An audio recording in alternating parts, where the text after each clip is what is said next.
Vous savez, en ce moment, il y a un virus qui circule. Non, vous avez entendu parler de coronavirus. Si jamais vous avez du mal à respirer, si vous faites comme ça, ou si vous n'arrivez plus à parler, il faut appeler le 15. Le SAMU, urgence.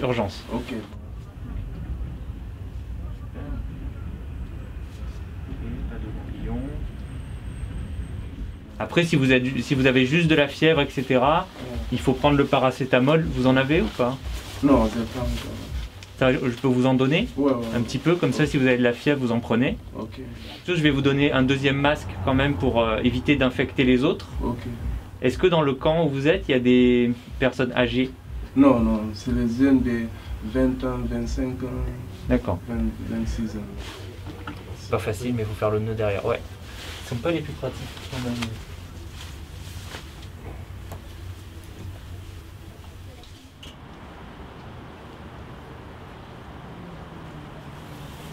Je vis à Aubervilliers, en bas du pont, là, dans les tentes. Je ne reçois pas l'argent de social, rien du tout. Je suis dans la rue. Quand ça, j'ai les problèmes. Quand tu as faim, comment tu peux penser à une maladie?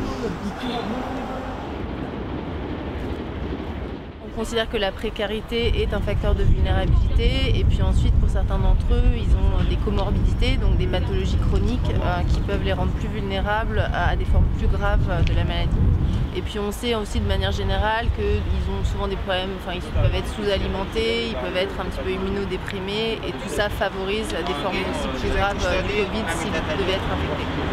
L'accès au système de santé est quand même très dégradé dans cette période d'épidémie et notamment il y a beaucoup des permanences d'accès aux soins de santé vers lesquelles ce genre de population se dirigeait pour leurs soins de santé primaires qui sont aujourd'hui fermés.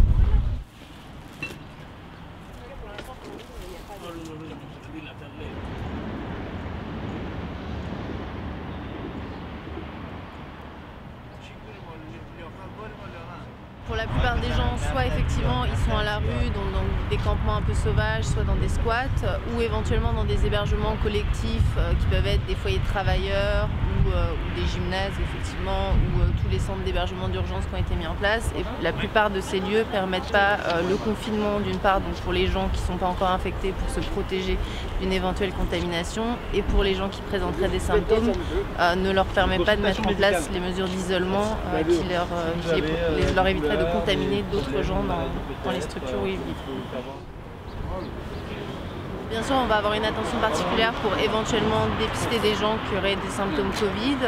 Et par ailleurs, on fait des consultations de soins de santé primaires, principalement infections respiratoires aiguës, des pathologies dermatologiques. Et puis on peut avoir des gens qui viennent pour des petites plaies. Et voilà.